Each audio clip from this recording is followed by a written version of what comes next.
From onset, I want to state clear that this issue was supposed to be sorted out way before the road starts.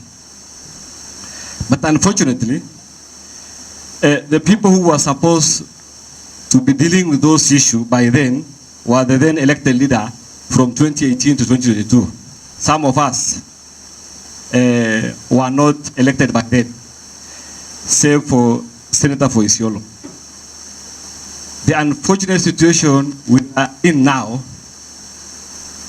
is for the same reason why the people are crying. From 2018 to 2019, if you go back 2018, the National Assembly passed the Land Value Act. Unfortunately, the same members who are making a lot of noise and parroting around were part and parcel of passage of that bill.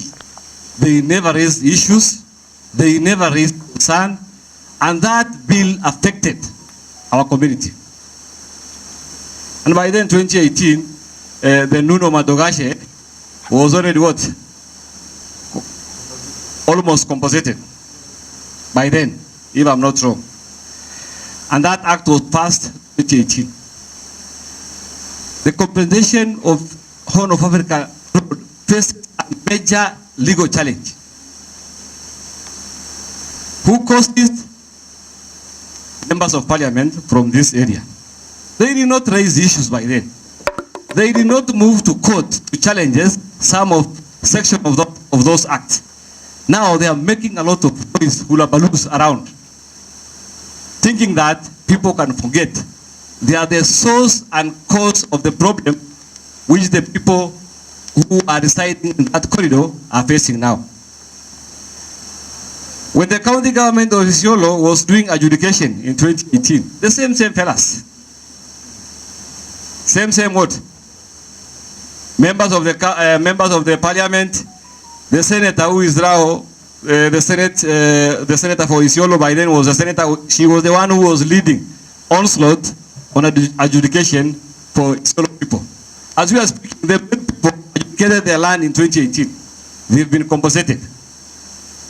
Our people cannot be compensated because you don't have a legal document showing that that parcel of land belongs to you. Why did you lose from that? It is because their elected representative decided to move to court and stop that process. They lost the case, and an unfortunate thing, they've moved to court of appeal to stop the adjudication again. How do you expect Isiolo people to be compensated when they don't have a legal document? And when we are calling them for looking for solution to the problem which they created, they are snapping what? The same forum which is supposed to look for what? Solution. And the reason why the people elected us is not to parrot, is not to make noise, is to look for tangible solutions. That's the reason why we are elected. When you parrot and make noise there, what's the difference between you and the person who elected you?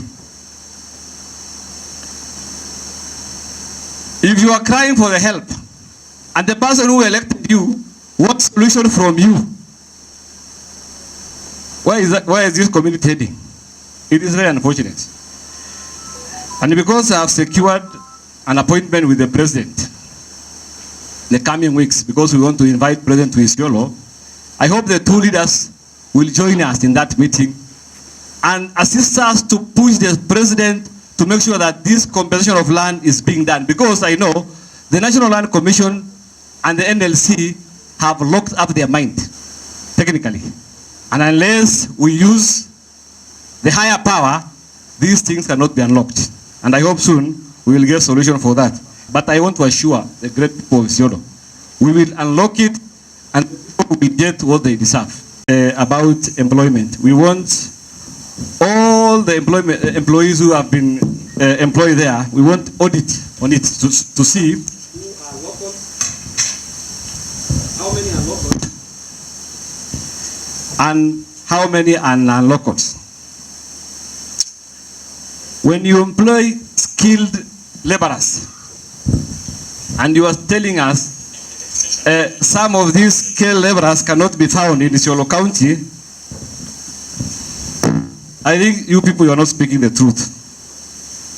I know we have enough skilled laborers in Isiolo County, even if you are not going to get it from the corridor, where the resident reside there, you can still get it from the larger ward, Isiolo County. And I think, Mr. Dink and your colleague, you must make sure skilled laborers are coming from Isiolo County. If you don't get it from the corridor, make sure you get it from Isiolo Town, Isiolo, Marti, Olonyiro, whatever it is, as long as it is in Isiolo County. And when you talk about experience, some of these young graduates, where do you expect them to get experience if you're not going to give them opportunity to work with you and get experience there? Where do you want them to get experience, Bonading? It is upon you to make sure you give them internship for 3 months, they get experience, then you employ them there. That's the reason why that road is there, to benefit locals. I know some of these leaders, that's the main reason why they are fighting the road. It is not about the people. It is about their self-centered interest. As a governor, I've never called the contractor, neither have I called the consultancy, neither have I called Kenya, telling them to give me contract or assisting me to employ any member from my community.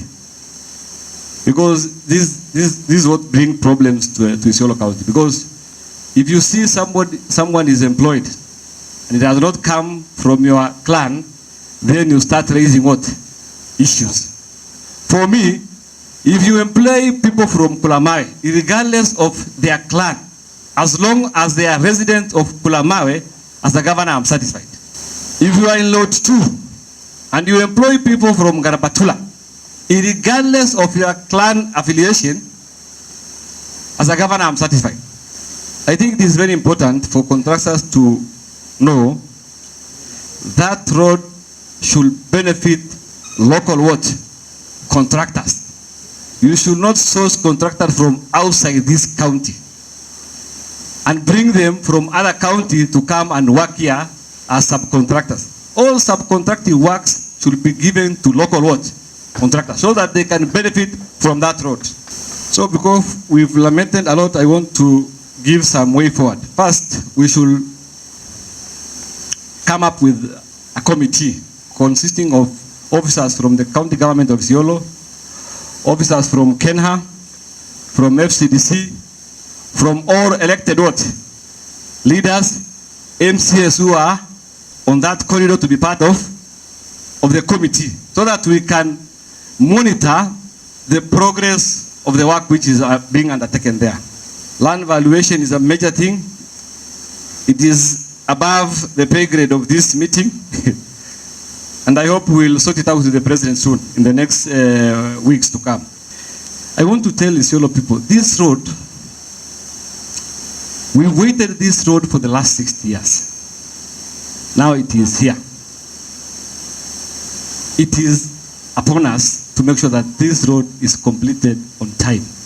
It is very unfortunate for us to try to put obstacles to this road, which will hugely benefit our local people. And I want to urge elected leaders, especially at the county level. We need to be sober. We need to reason together. We need to work together for the betterment of our people. It is not a must we agree on everything. It is not a must. But when it comes to the people's issue, we must come together, work together, and push the agenda of Isiolo people together. When time for politics comes, we will do politics.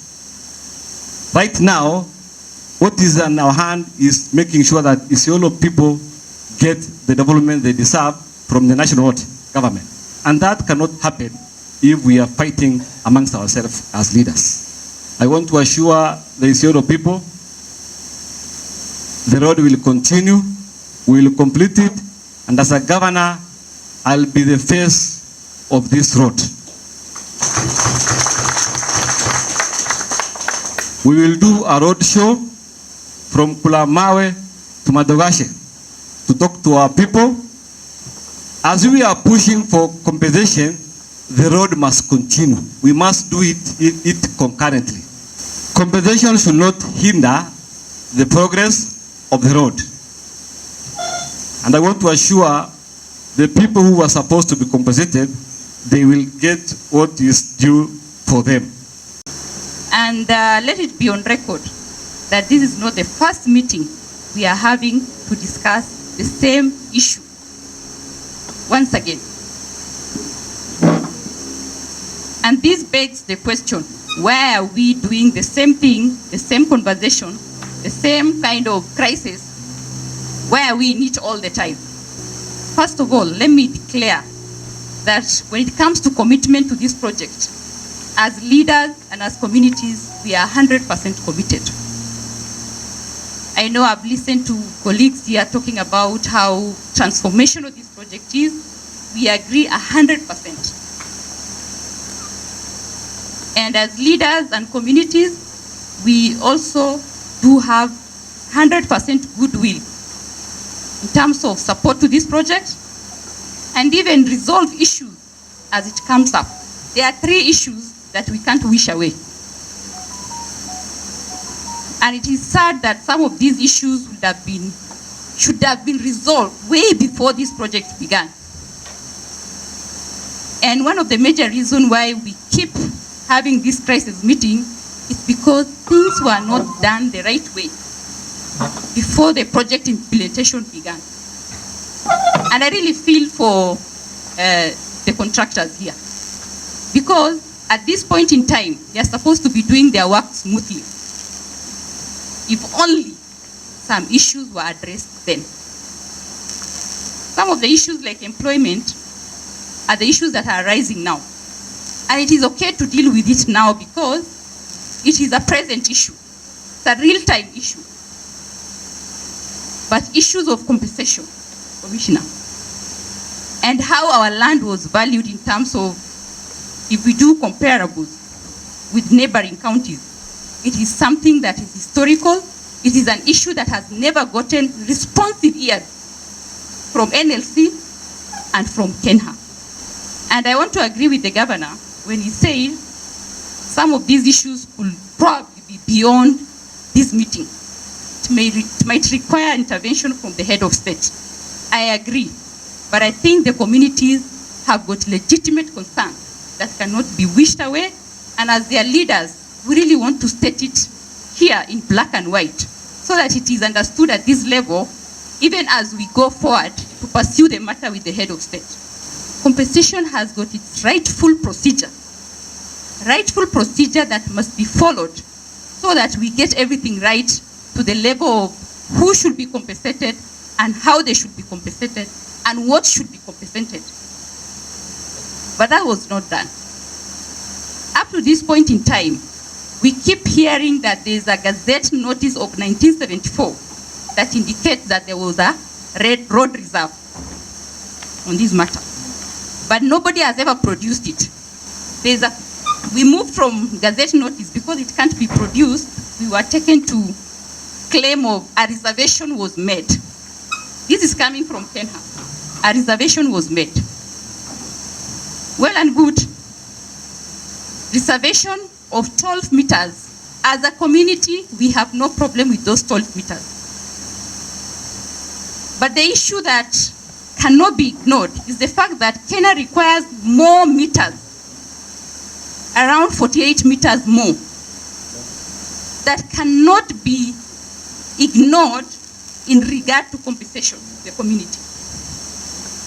And that is where due process was not undertaken. Because for such project to happen, and there is a requirement of, in this case, 48 more meters, then there needed to be a procedure to acquire land. Commissioner, that was not done. It was just brushed away. And even as we stand here, Kenha, NLC is not ready to revisit that matter. Reason, we don't know. So the big question is, Why should we be treated differently from other counties? It is a community land. The community land is under the county government. They are holding it in trust for the community. A compensation ought to have been done. Due procedure was never undertaken, and that is why, up to this point, communities are not happy. And I think this being a World Bank project, community rights and social issues should give a priority on everything. Unless the World Bank, I know, has changed its attitude when it comes to community matters. So, it may not be resolved here. It may require the intervention of the head of state, but that is an issue. If we don't address it, we will keep having this crisis meeting. And the road will be delayed over and over. It will be this back and forth forever and ever. So let's be very honest with each other. Let's not lie to each other. Compensation matter cannot be ignored and cannot be wished away. And it cannot take precedence over road completion. And I said we are very much committed to this project. It is a transformational project. It will change social lives of our people, but the very basic must be gotten right. We must get it right. On compensation again, the comparable. Make me understand why 7 years ago, for Nuno Modogashe, a square kilometer was paid 600 Kenya shillings. And 8 years later, for Isiolo, the same square kilometer, we are paying 250 shillings. Make me understand. Even in the law of natural justice, where is justice there? And if we raise this matter, we are told the budget was never made available. We can't go back to that discussion. But these are the issues that continue to bedevil this project. It will not go on unless we address it. So let's just be very honest with each other. Get the basics right, even if it's not in this meeting, even if it requires us to go to the head of state. Governor, kindly lead us on that. We must give an explanation to the community why they are getting 250 when 8 years ago their brothers and sisters on the other side of the road were getting 600 shillings. I mean, why they are getting 250? And why due process was not followed for their land to be acquired procedurally, for it to be titled and adjudicated for compensation. The last issue is on employment. Ding. It is on employment. You can't ignore that. You can't. You keep saying you follow procedures to get people employed, but your procedures must give the right, desirable outcome to the people of Isiolo. If it's not giving us 70-30%, then it's not the correct procedure. If it's not taking up our locals who are skilled, then it's not the right procedure. And I want to agree with Mheshimiwa Gule. He clearly said, let's have an audit of whom you've employed and from where. Then we can begin that conversation to correct what has been wrong. My name is Alistair Muremi. I'm here to represent the NLC. I sit as a commissioner at the National Land Commission. And I want to appreciate that it's a very critical project for this region. Is on record, I think, is the longest road by Kenya. And so it plays a very key role in the opening up of Isiolo as being a county, frontier county in this project. As you may well know, this project started quite a while ago, 2020. That's the first time we received a request from national government to comment on this project. And the project we were taking up was what we call a resettlement action plan. This involved taking care of people that were going to be displaced by the project. And so what we are coming in to do as the NLC is to verify those persons that have been listed in the resettlement action plans and attach figures for compensation, mainly that involved what would consider to be the assets on the corridor. And so after receiving that, we did the inspections in June 2021 and disclosures thereafter.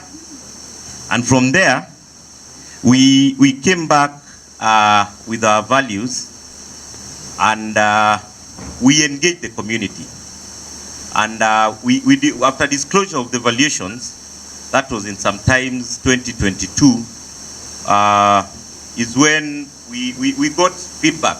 But even within the feedback, about 95% of the awards we gave were actually received. After we gave our, what we call the compensation schedule, which was about 553 million in totality, we received a summon from the Senate. And after our deliberations with Senate, there was a quiet directive to hold the process. That was sometime in 2023, around April, May. So basically between that time and this year, I know not a lot has happened, but I think we also, as people gathered here, we need to appreciate the role that NLC plays. And NLC is an agency to facilitate the work of other government agencies that acquire land. So our facilitation to be able to undertake this project came this year. So we did not come back here July. We were actually here 2 weeks ago. We did not come back July 2 years ago because we really had been delayed. It's when it was possible. We are not here to blame anyone, but that is when it was at least possible to be here. But let me go back. After issuing the awards, we started receiving letters of complaint and, basically feelings from the ground. And as per the World Bank policy, we have what we call a grievance review mechanism. And I think Mr. Dean here, the project manager, has talked about it. That process is what we were coming here to do last week. Part of what came from the ground is a feeling that people are coerced to take in their awards. There was also a feeling of undervaluation. There was a feeling and a clear insistence that land was taken and were not paid for.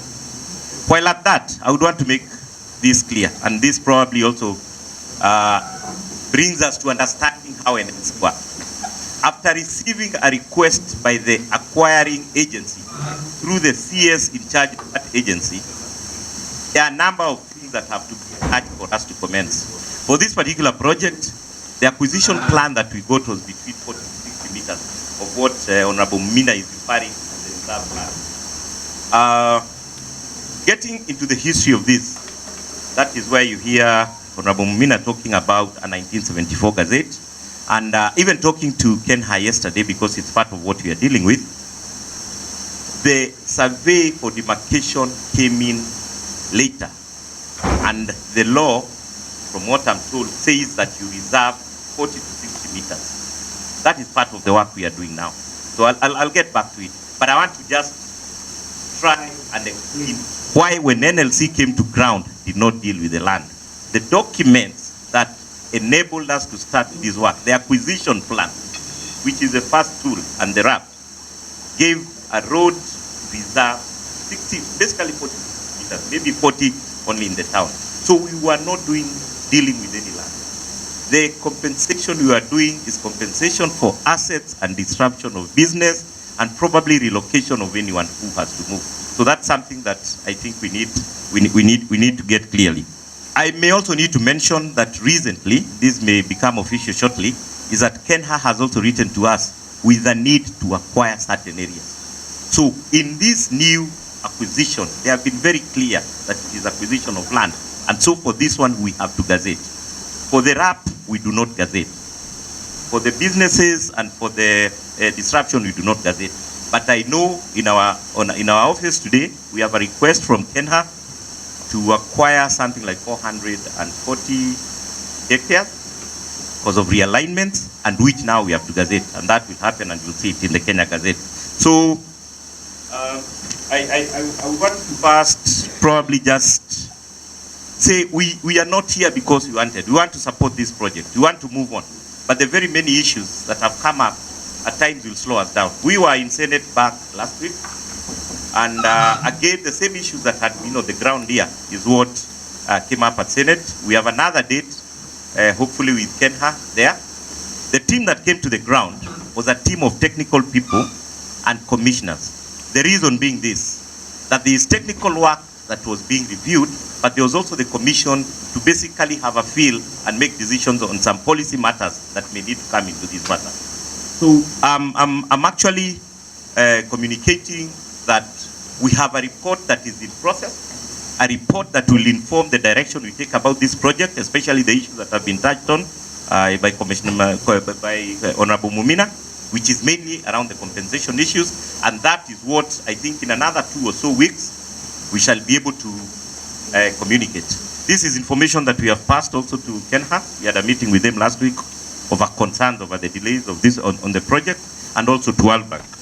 The issue of road reserve is an issue that we are dealing with right now in terms of what, again, Honorable Mumina said, they have been told and told but have not seen anything. That is the reason you hear me saying in my communication with Kenha surveyors yesterday, they tried to bring up some communication. But until it is official, is when I'll come and deal with it officially. But since it has come out as a clear grievance from the GRM review that we carried out last week, it's going to be part of this report, and we'll be able to deal with it. This review mechanism was meant to open up that, and that's why it gives us an opportunity, you know, to look at each other and see what can be done, what cannot be done. And so I would really not want to move so fast before this matter is presented to plenary of the commission, and we get back to you so that we know what direction we are taking. I think the guarantee I would want to give is that it's receiving attention of the commission, and a decision will be made and communicated as to how we move. Those issues that have been raised are issues that we recorded on the ground, and they are the same issues basically we are dealing with. On the part of the security side, I think we want to appreciate the close working relationship between our political leaders and us. So I think because of that, you can see the count is very peaceful. On this project, we worked this project from the start. I think that this is the second year with this project team, the Chinese contractor, and I think we've done very well. We are very proud of the work. I've done a lot of consultation with my office and the office of the governor, presented by our able CEC. In terms of security, we are on top of the issues, and want to warn people who are being misused to come and stop the road work. We are going to arrest them, and we'll do it on Friday, and we'll appear in court on Monday, and we will not entertain that. And we are happy with the World Bank. The World Bank, I think, is supporting this project well. For us, we are a team. You have told the contractor that don't stop, and I'm told maybe Kenya is the one who stopped the road for 1 week. You cannot stop a road without consulting the other stakeholders. If you stop, then you are the problem. Kenya will be the problem. Why stop the road? On what basis? On the basis of 5, 6, 10 people who have been told, who have been given some little money to come and shout on the road. So, as far as we are concerned, as far as the county secretary is concerned, there are no reasons whatsoever to slow or to stop the road. Issues, when they arise, we come on the ground, we resolve those. The issue of labor is definitely a painful issue.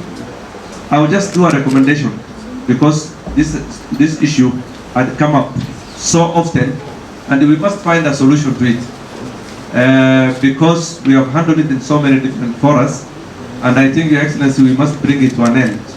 So I propose that we do a complete audit of all the workers, and then vet it against if they are fulfilling the threshold of 70% local. That is what the project, I think, contract says. If we can do that, it will bring to rest the discussion about who has been employed and who has not been employed. I know the gray areas about local, but at least we will be able to shed light onto some of these issues. I will have also suggested that 2 other projects, if taken on board the social infrastructure project and the vocational training, which was to be given to the youth of this along this project. 1,000 youth were to be trained on vocational training, and this will have really solved some of the challenges. And I'm sure once we start the social infrastructure project, most of the challenges that we have today is going to be resolved. And in fact, we might even run shortage of manpower to manage all these projects, because we'll have 21 additional projects on social infrastructure. This road is very crucial to the people of Isiolo and people of the entire northern Kenya. We have waited for it for 60 years, and by the grace of God, it is here with us today. So we need to own the project. The project is ours. There will be challenges, no doubt. There will be shortcomings here and there. But above all, what is required is that we use this project to improve the livelihoods and the economy of the people of North, because Isiolo is the gateway. The truth of the matter is Isiolo is the gateway to northern Kenya. So this is the center, and I know in addition to the other government projects, very soon this town will be a very big upper center, to which we know that the benefit is going to accrue to us. I think I just want to call upon all the leaders, the elected leaders, the opinion leaders, the community leaders, and everyone to give full support to this project, because, Your Excellency, this project is yours. Communication, the plan from Cabinet Council of the State. Assalamu alaikum. National Commission for Coordination.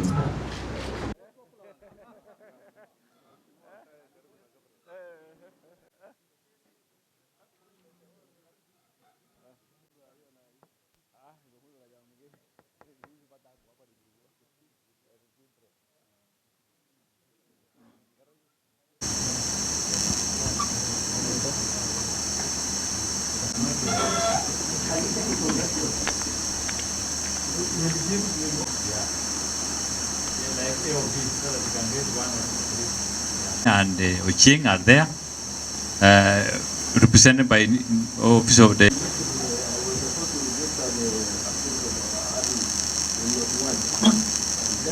we gave is actually some of the benefits that these youth are going to acquire. They're going to be compensated, and you, my brother, you are refusing. So coordination.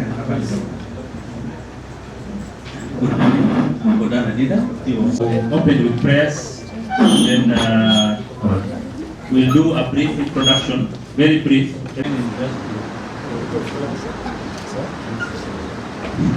We can give from the plenary one or two issues which... Excellency, through you, actually you mentioned part of it. Kenya, there is a member of Kenya promised that there is a compensation for the people who have been considered not from us.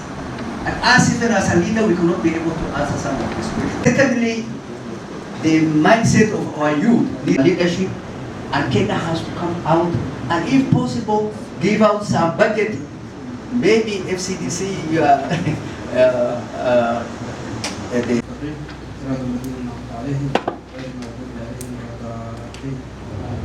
status from Isiolo town. That is where the junction is Isiolo-Mandera, the CC for lands, physical planning, road transport and urban development from Isiolo County, and the organization. I will leave the political leaders for at the last, but I will start with the project. Stakeholder liaison officer will not win. Thank you. Good morning, Felix Muley, Public Justice Official.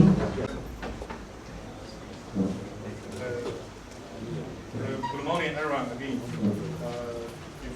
we engage with an army and who is feel to come. So, okay.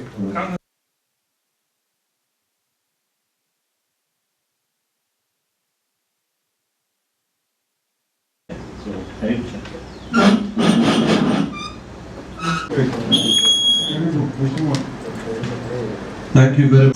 any other member, so that we don't close out any. Karibu wana commissioner. That the compensation is for assets and this one they are going to do. Are you So it's fighting for the citizens of our community. So I think we are